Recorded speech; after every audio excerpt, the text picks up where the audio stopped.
My phone updated.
Look at those big metal gears.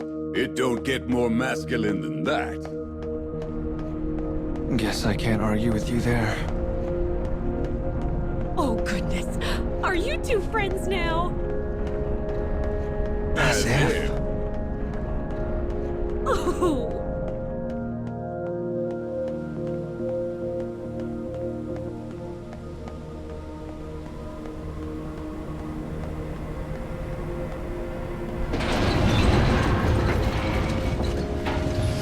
So this part of the cage is full of sand, huh?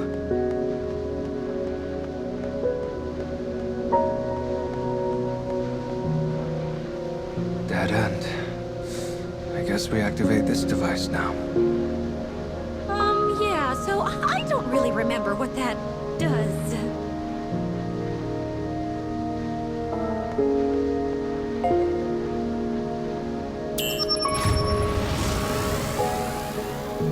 Oh!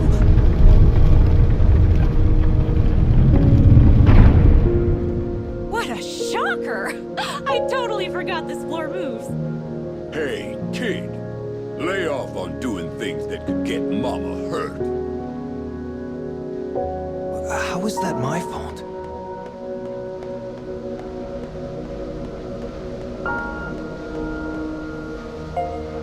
And here's the Dark Scarecrow! Let's get this puppy restored, shall we?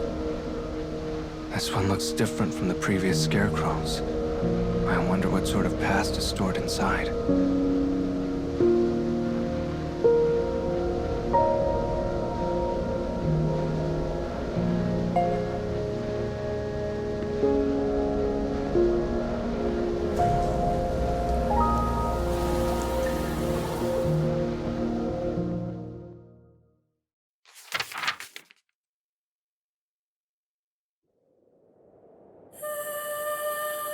Tonight, I weave for you the tale of a kingdom wreathed by sea and sand. A tale of missed connections spanning many nights.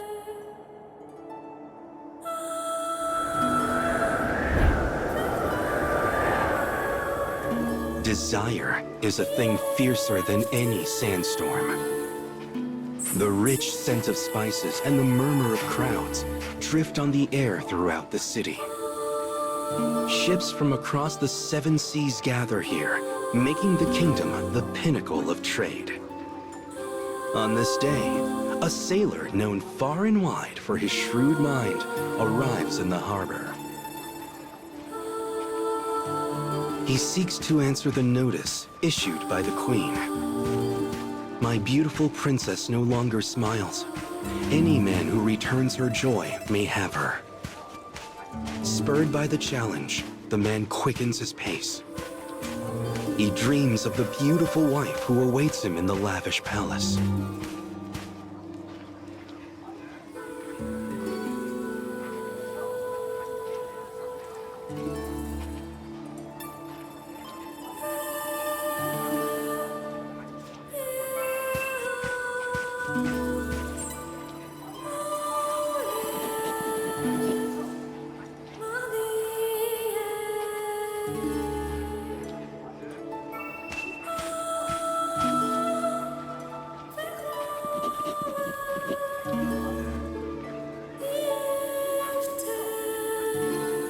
The man decorates himself in riches most bountiful.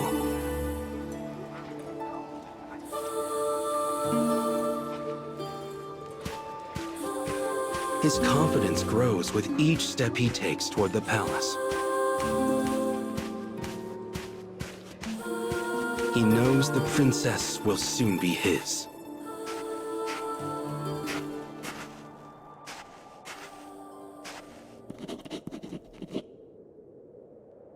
Suddenly, a ragged boy appears before him. He pulls out a dagger and waves it menacingly.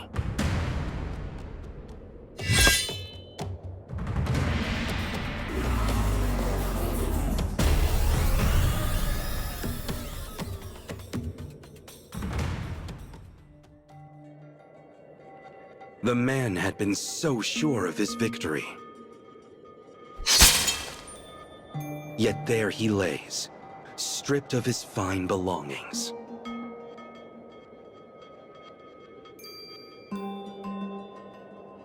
Having assumed the sailor's guise, this boy now plays the main role in our tale. After briefly pitying the man, the boy leaves him behind and makes his way for the palace.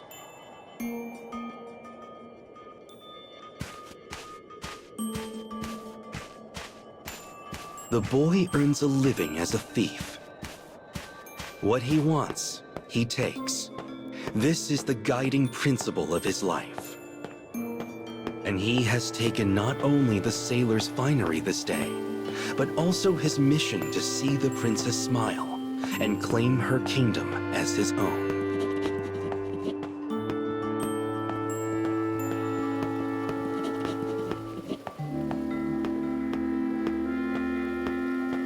The bustling crowds of the city grow distant. The palace appears, filled with naught but the quiet trickling of fountains.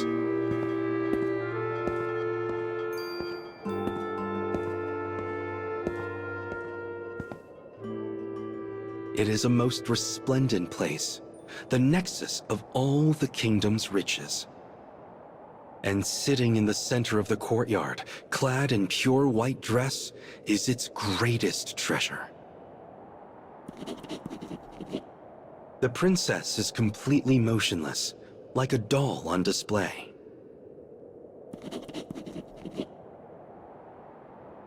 The thief ignores the queen. Instead, he begins to spin a nonsensical tale of adventure, one created in the moment.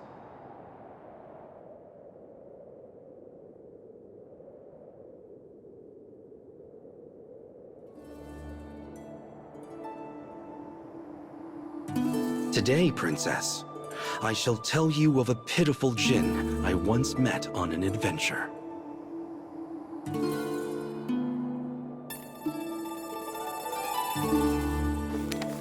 The djinn had spent centuries in perfect stillness. He thought of nothing but freedom, thought so hard on it, in fact, that his beard turned to stone.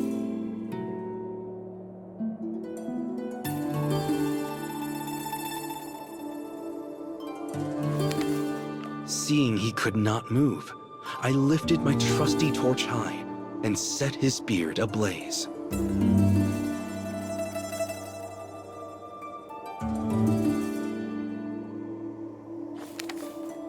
In his delight, he scooped me up in his arms, and we soared to freedom together.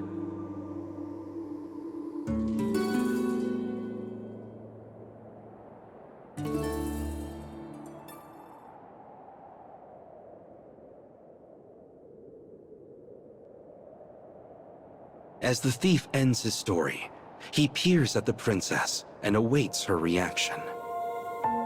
Behind her veil, he sees a face both beautiful and despondent. But there is not a hint of a smile.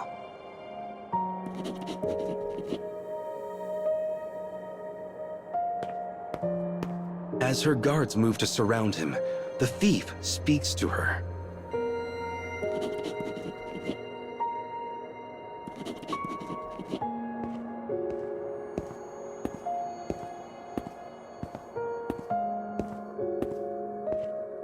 Silence returns to the palace.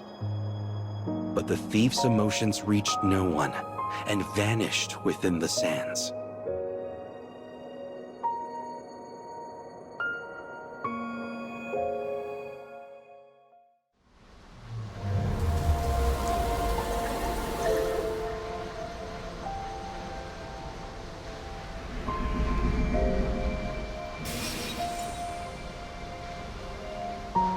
Looks like this one involves a young thief. First a futuristic city, now a desert kingdom. Also, they're set in totally different eras.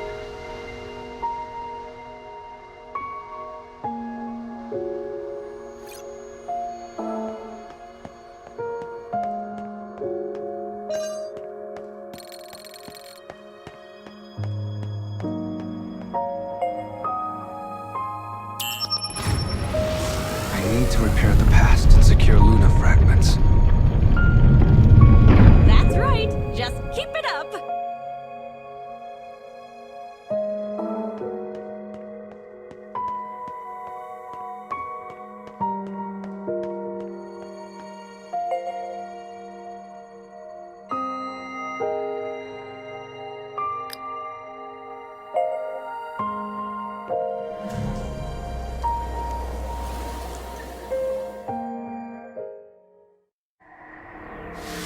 The last story reminded me of 1001 Nights. What's that? A collection of folktales. I think I saw it in the library once. Read it to me for bedtime, Mumsy. Yeah, they're not really stories for babies.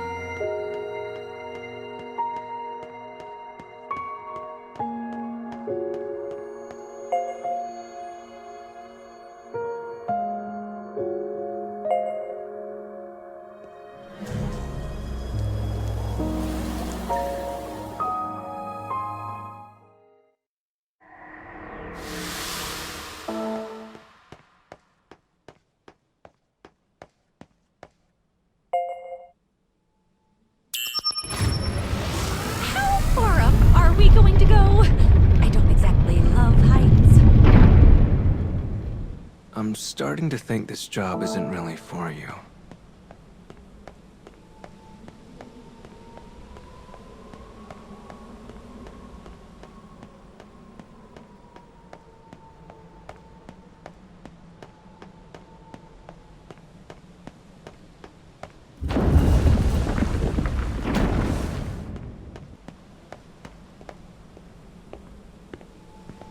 Don't be so selfish.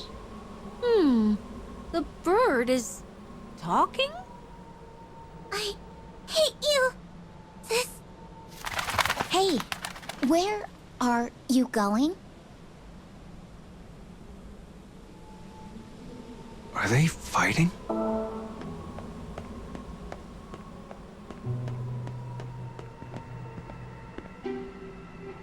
Who are you people? Oh, no need to be scared, little one. We won't hurt you. Wasn't there another one of you? Yes, we had a fight. If you want, we can keep an eye out for as we go. Do you mean it? Thank you. That's very kind of you. Well, hey! You're such a nice boy, you. Yeah, you're not so bad, kid.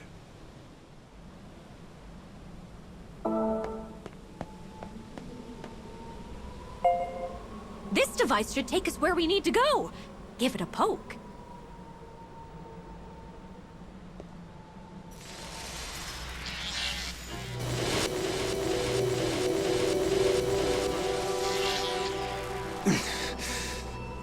My head. Did we warp? Now we can track down our missing sister.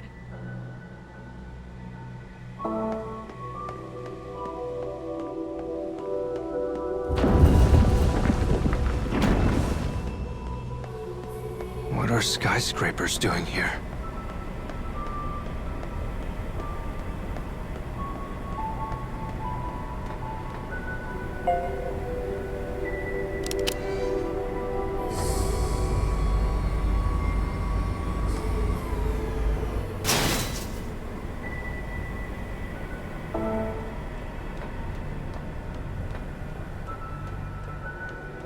Another dead end? Oh, geez. I hope this is the right path. Hey, look at that. Judging by the length of the bridge and the shape of its actuators, we should be able to get across if we lower it. Shall I fly over and take a look? Yes, please! I mean, I should really be the one to go, but... Don't force yourself. We know you don't like heights.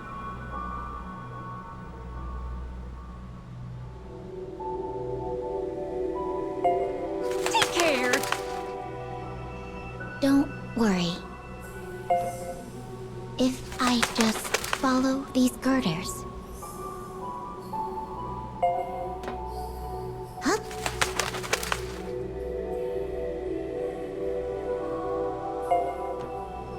What?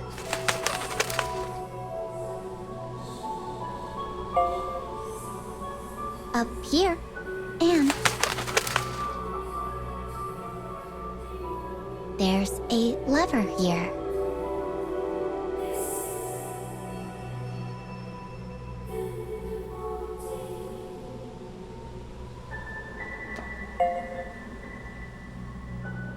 If I pull this,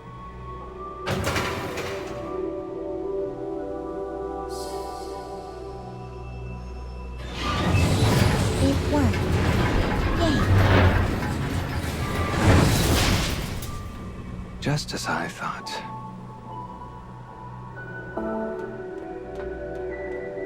This looks like a construction site.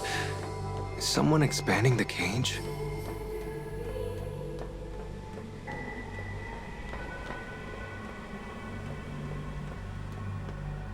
I'm glad you made it across. Thanks for the help.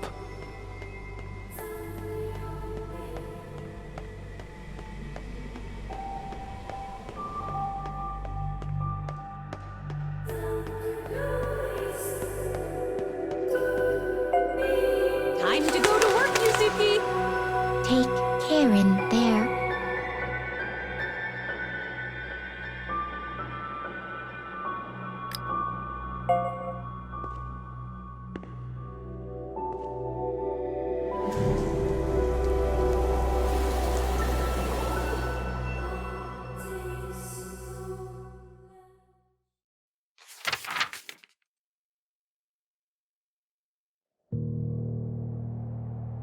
How many times has the sun risen and fallen since Thief and Princess first met? How many times has he ventured into the palace to spin for her another tale of his exploits?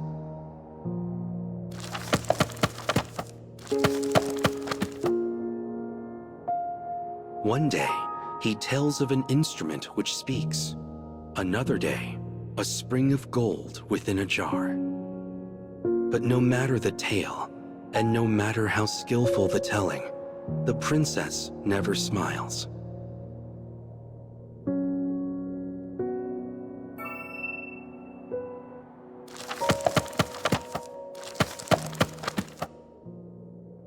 And then, one day, the princess remains as emotionless as always.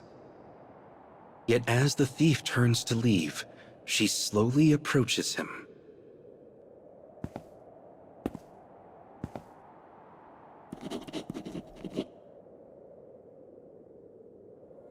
Her voice is delicate silk, her words hesitant.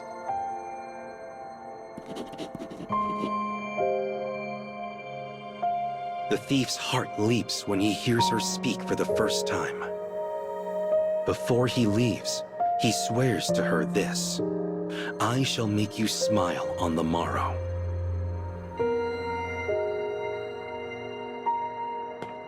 His first visit to the palace had been for devilish reasons.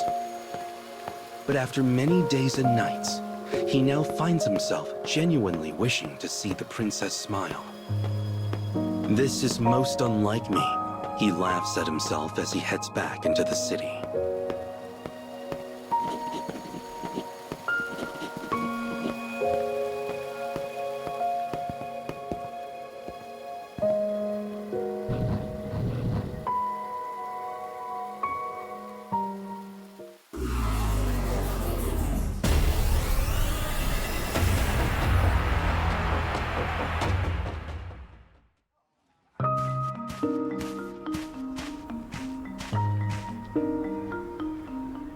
After leaving the palace, he steals an apple from the market to fill his empty stomach.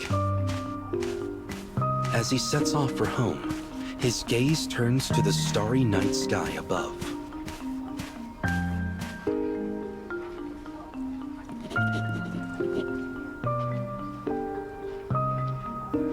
When he reaches a puddle, he halts and stares at the reflection of the majesty above him. It contains unfathomable depths, as though a hole has fallen open in the very world itself.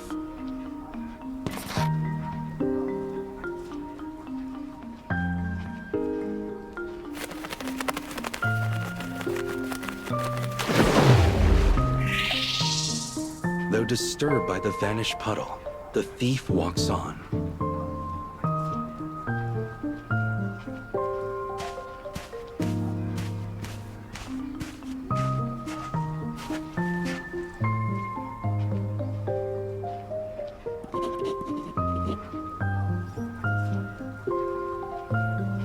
A fortune teller calls to him from a stall blanketed in a black canopy.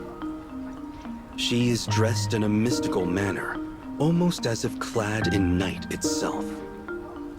The crystal ball on the table shimmers like the stars.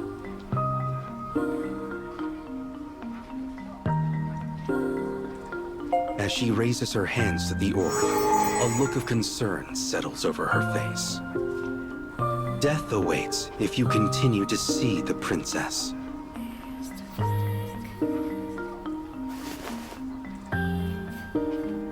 The thief bursts out laughing at the fortune. "A future is something I take for myself."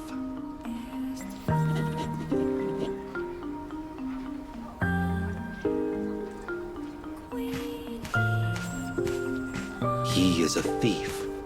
He has spent his whole life stealing whatever he likes.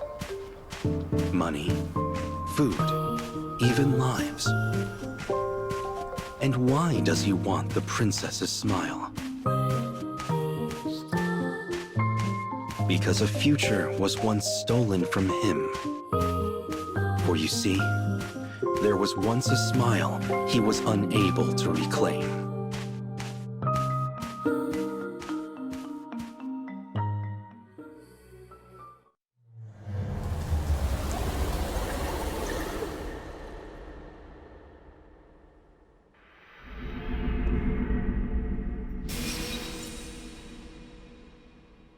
Hey, so the black bird we saw in there, That was me. It was broken, so I fixed it. you've been a huge help. That part about him dying if he keeps seeing the princess sounds an awful lot like a curse. It's just a fortune. It doesn't mean anything.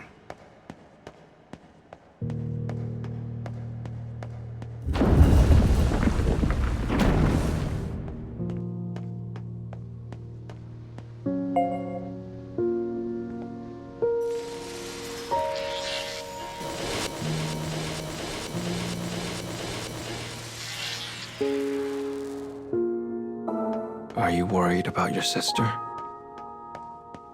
Of course. Worrying is what big sisters do.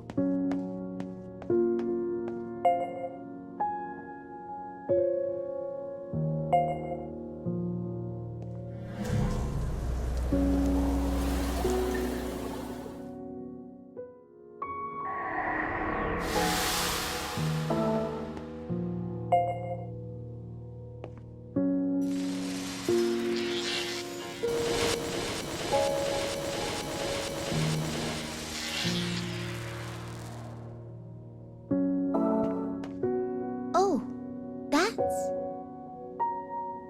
no!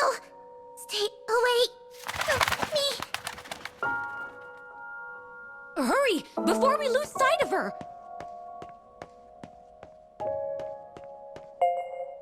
This thing's in the way.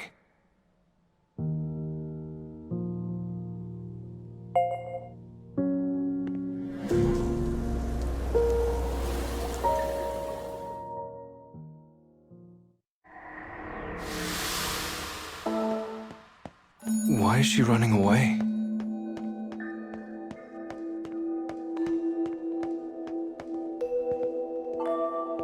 Oh no, we lost her.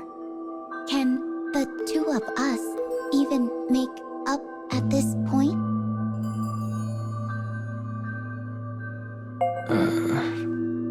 You'll be fine. You're family, after all. You're right. Thank you. Hey, stop flapping on me. You don't look too bothered by it, kid.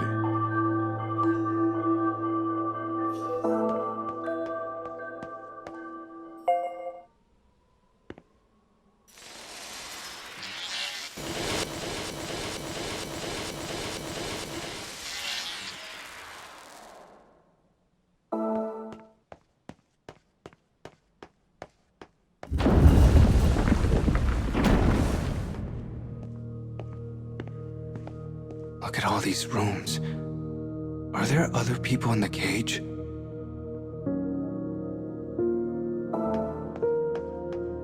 Every now and then, people get lost and wander in here. Then they try to dispose of us. That's horrible.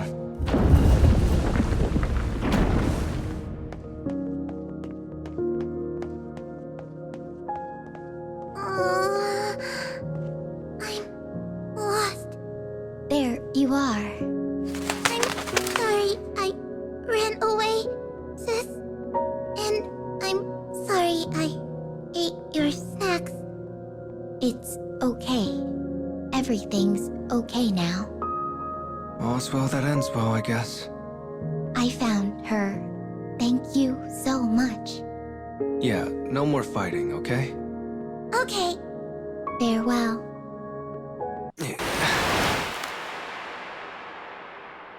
Huh? Where'd they go? Oh, they probably just flew off somewhere else. I hope they're all right.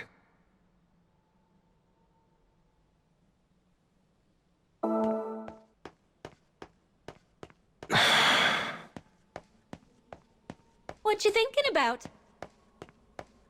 When I was a kid, my sister and I used to fight over the stupidest stuff. And I feel like most of it was because of me. Are those nice memories to look back on? I'm not sure.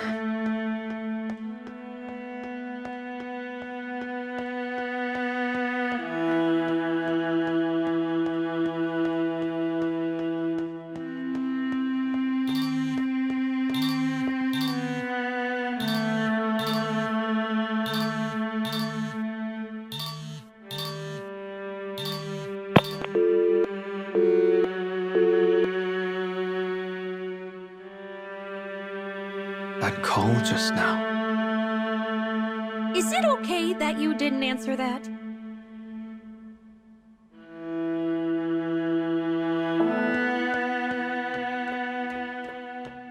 It can't be.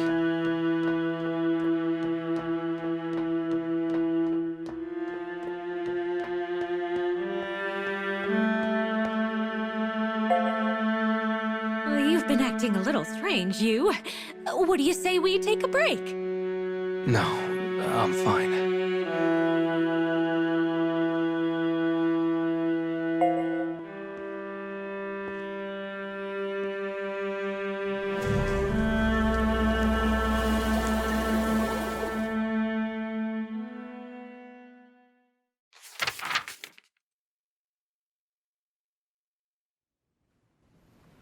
This is a tale of when the boy thief did not yet know his way of life.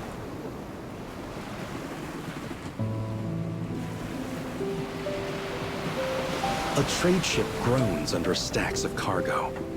That it even floats is a small miracle. The boy is a slave, his treatment as harsh and unrelenting as the heat in summer.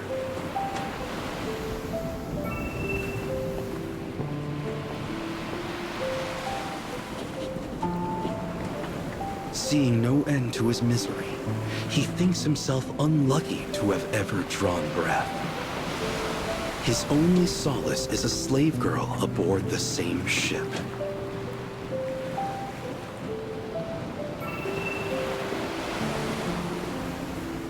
The girl's clothes have been discarded along with the garbage. Her smile holds the power to part the darkest clouds.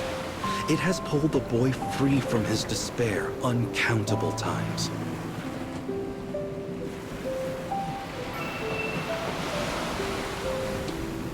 Old books lie scattered across the deck. The girl had read to him the adventures in their pages, granting him courage.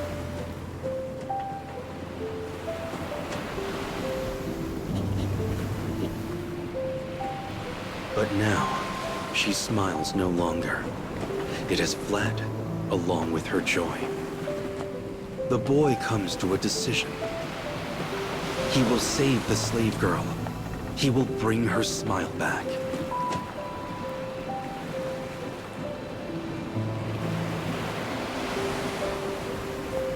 The ship drifts on the wind from one continent to the next. Fighting against the turbulent waves, the boy runs to the bow of the ship.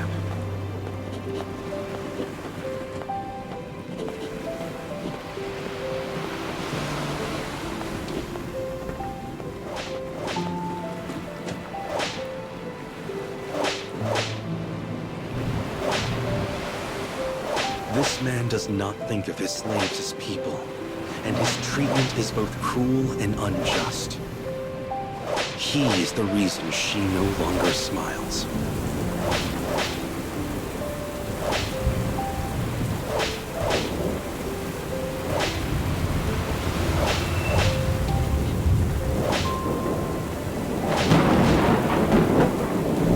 Though fear races through the boy's heart, he finds his courage all the same.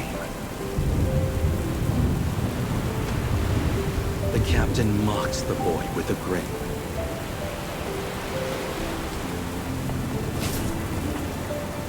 A surge of emotion pushes the boy forward. He plunges a hidden blade into the captain, killing him instantly. The boy does not know a life outside of slavery. It is his world, his all, his everything. But he has done this to protect the girl's smile.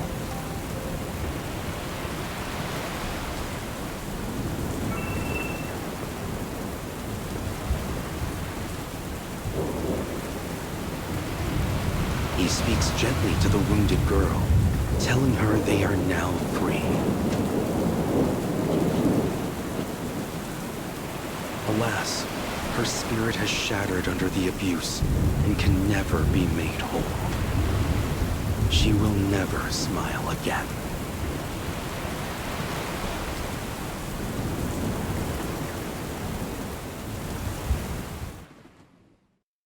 The boy learns an important lesson that day. What is stolen can never be reclaimed. And so he arrives at a decision. He will join the side of the takers, so nothing can ever be stolen from him again.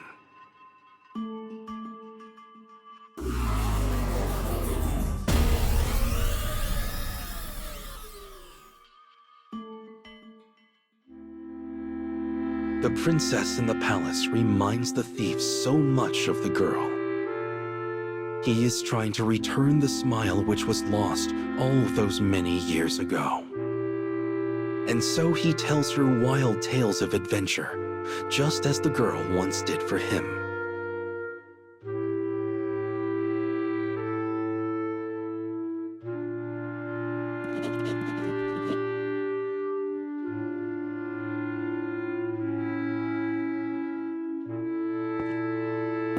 When he finally finishes his tale, the princess approaches him.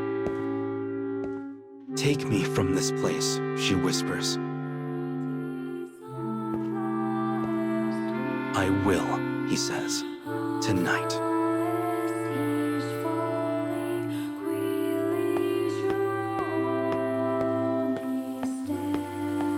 He and the princess have exchanged a secret promise. After countless visits, she has finally opened her heart to him. But the question remains: can he return her smile?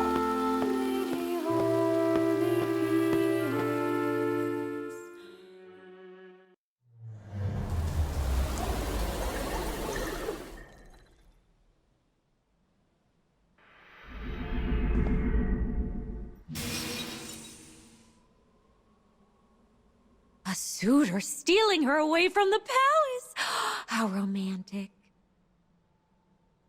I'd save you no matter where you were cooped up, Mumsy.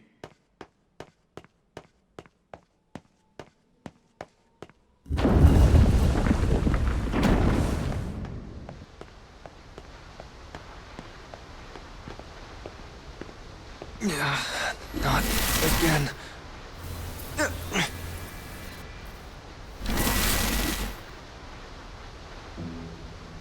My sister is here. She's in this world. I'm sure of it. I'm pretty sure we should be the only ones in this part of the cage. Mama's word is law around here. Don't you trust her? That's not it.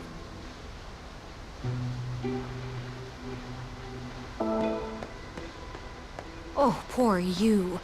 You must really miss your sister. Well, sure I do. I need to see her again.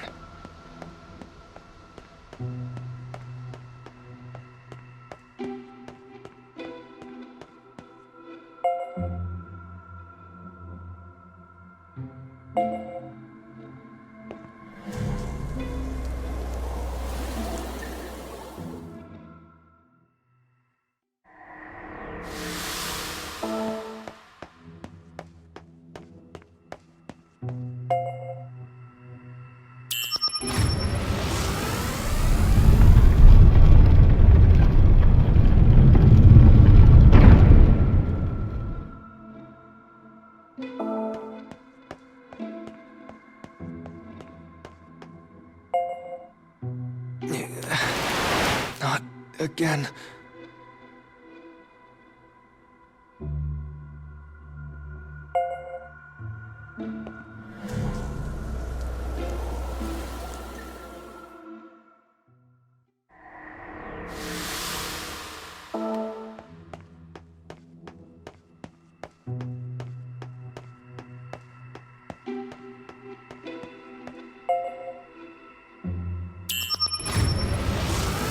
Our third scarecrow should be just ahead. Fourth. Oh, dang it.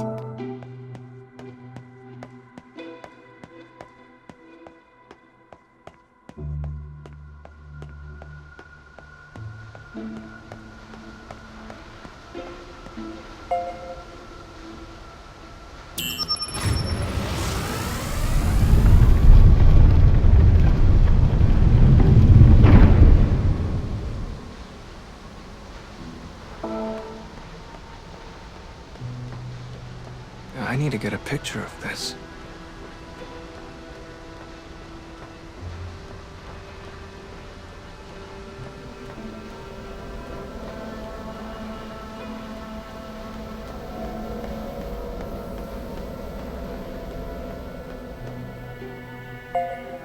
Now let's see how the story of the boy and the princess ends.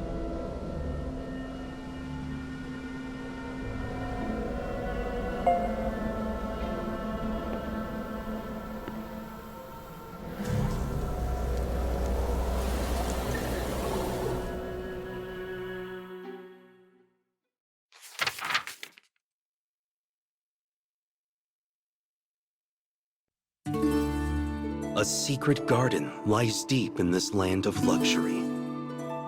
It is far out of reach, like the brilliant moon which hangs heavy in the dark.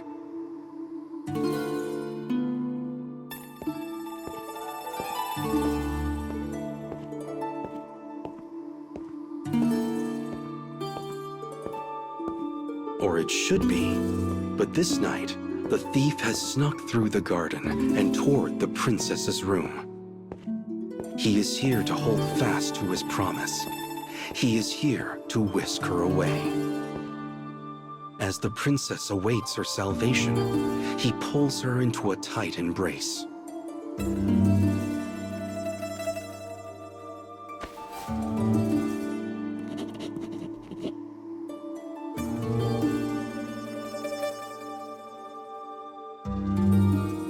And together, they steal away into the night.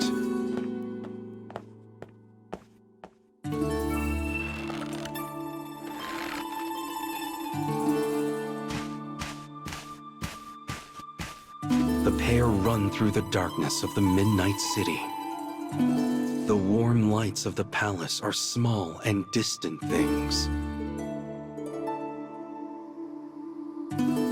As the houses become more sparse, the smell of the sea grows stronger. Hope blossoms in the thief's heart as he feels the princess breathe. He forges onward so they might leave this kingdom and find her smile anew. Stars twinkle above the quiet bay as though blessing them. The small boat the thief prepared beforehand bobs gently on the water.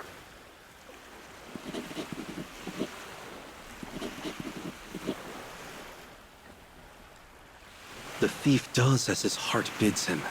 He says, "Because I wish to see you smile."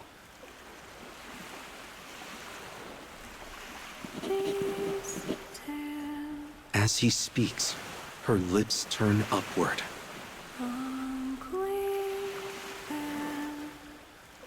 The moonlight illuminating her white veil makes it difficult to see her face. But he knows he has found her smile at last.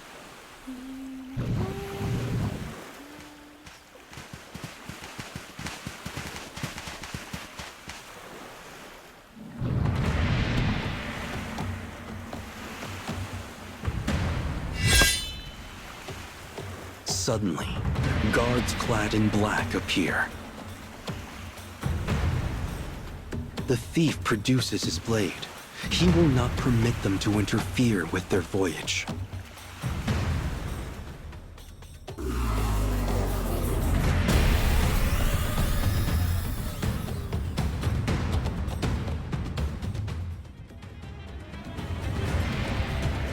The poison coating the enemy weapons attempts to steal his consciousness. His body collects wound after wound as he cuts down the guards.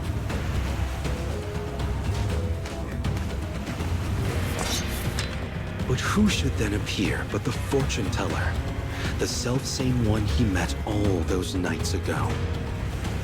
Kill him, she commands.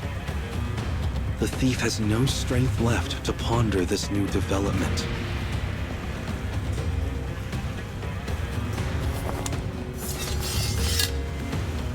I will not permit any to steal her smile, he cries in a hoarse and raspy voice.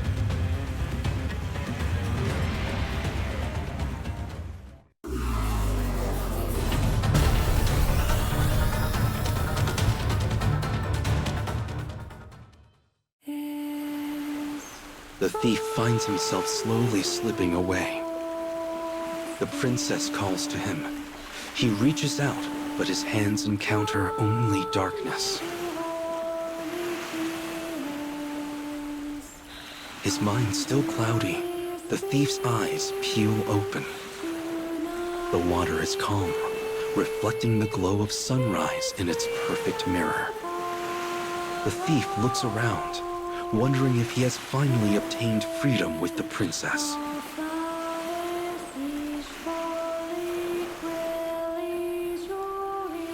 But he finds only the fortune teller, the same one who had foretold his death.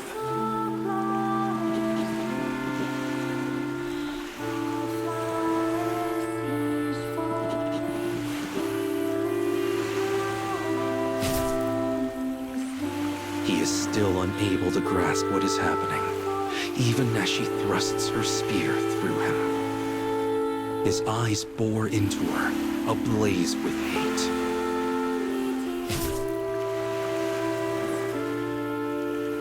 Her laughter intermingles with the sound of waves. His roar is accompanied by the flash of a blade.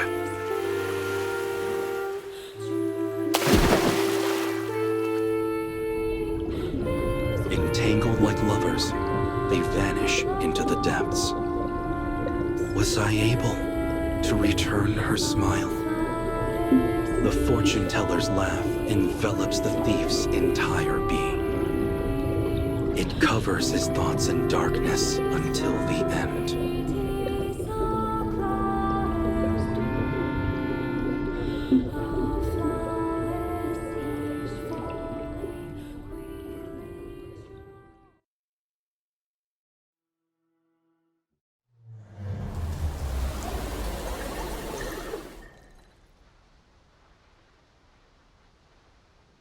Oh, the boy had to steal so much in order to survive.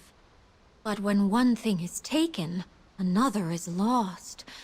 That is the fate people must endure. And even if we understand that, people keep taking things from others. Well, let's save the difficult conversation for later, because right now, it's payday!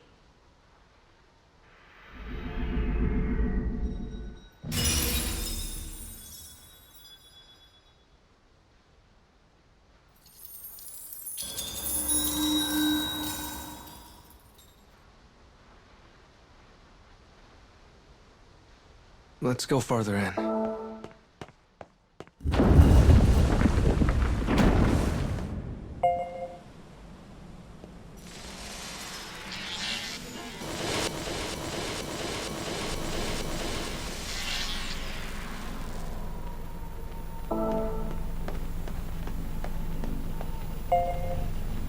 I knew it. More TVs, which means... If you wish to change the past, you must be ready to lose something in exchange.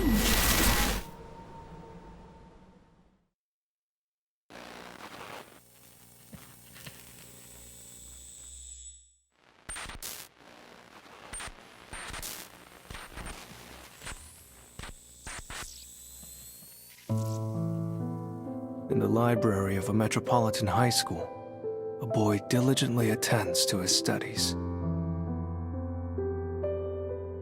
When he visits his mother in the hospital, he remains quiet, speaking only when necessary. She is bedridden as a result of her husband's abuse. The boy has devoted his life to becoming a doctor, so he might save his beloved mother's life.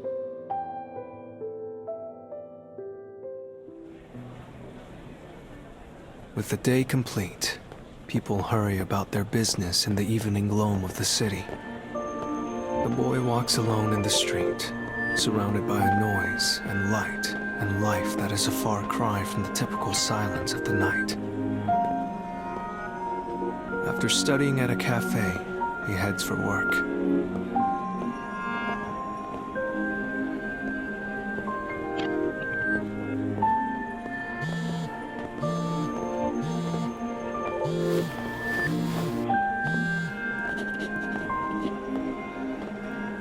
boy makes a perfunctory apology and hangs up before the voice on the other end is finished.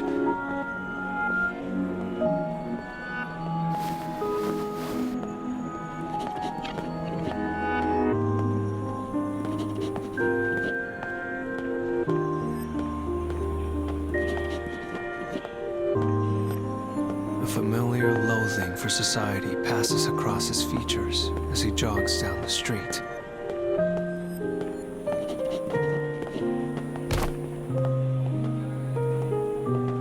Suddenly, he bumps into a group of fellow high school students.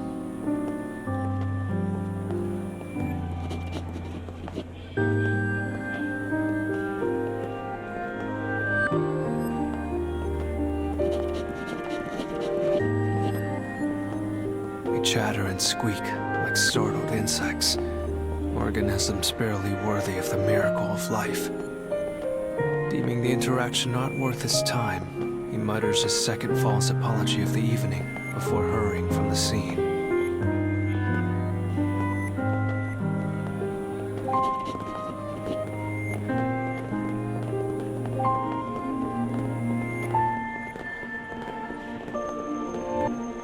He is saving up for medical school in the hopes he might somehow restore his mother to health.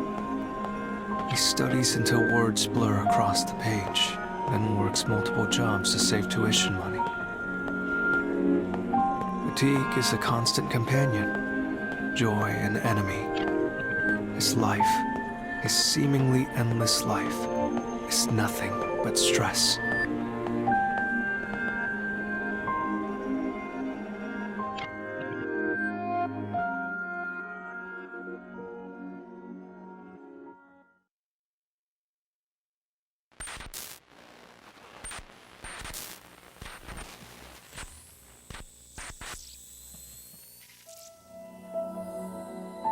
Summoned by his mother's physician, the boy sits quietly in the hospital consultation room. The man opposite slowly begins to speak.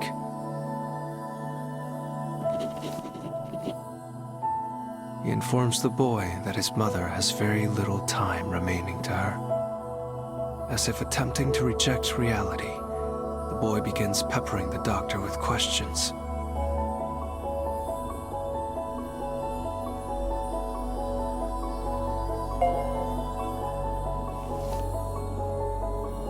The doctor explains that his mother's congenital heart condition is worsening by the day. As he delves into the situation in detail, the solution becomes increasingly clear.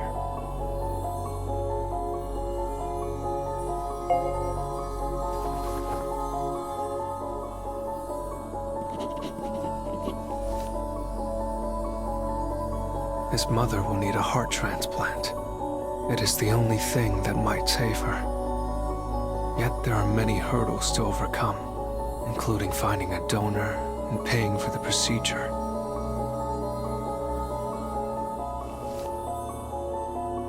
When this cruel reality is finally laid before him, the boy's thoughts dissolve into mist. Why are our lives like this? It is a question he has asked uncountable times, yet the answer is always the same. It is his father's fault, the man who abused his mother horribly before abandoning them both.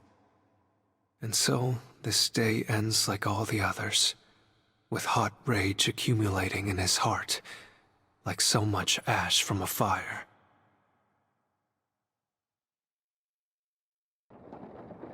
The beeping of the cardiograph serves as proof that his mother yet lives.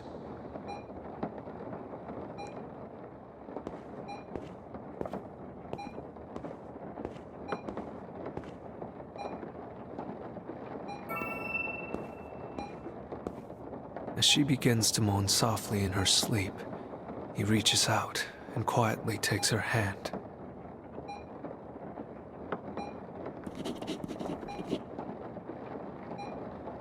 At this moment, he notices something.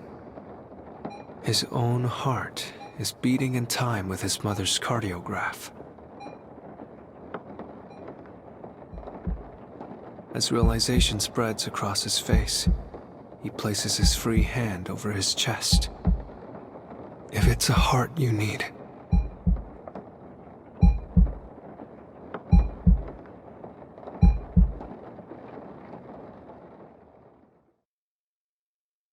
it's her fault. It's all her fault.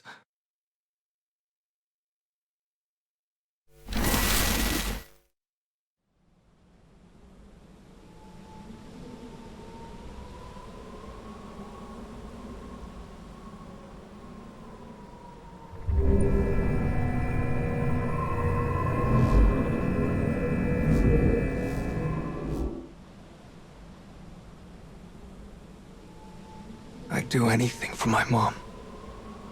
I even risked my own life to save her. Oh, things must have been so hard for you. But if you fix the broken moon, I know your best will. Well, I'm going to keep guiding you so you can forget all of this terrible stuff, okay? Thanks. You're helping more than you think.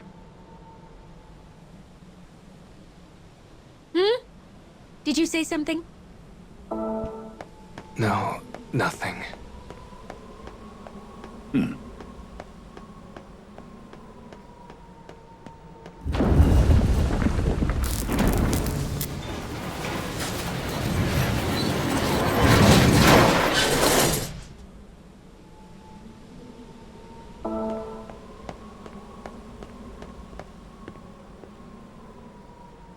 All right then, just leave the rest to me. I'm counting on you. Just a bit, though.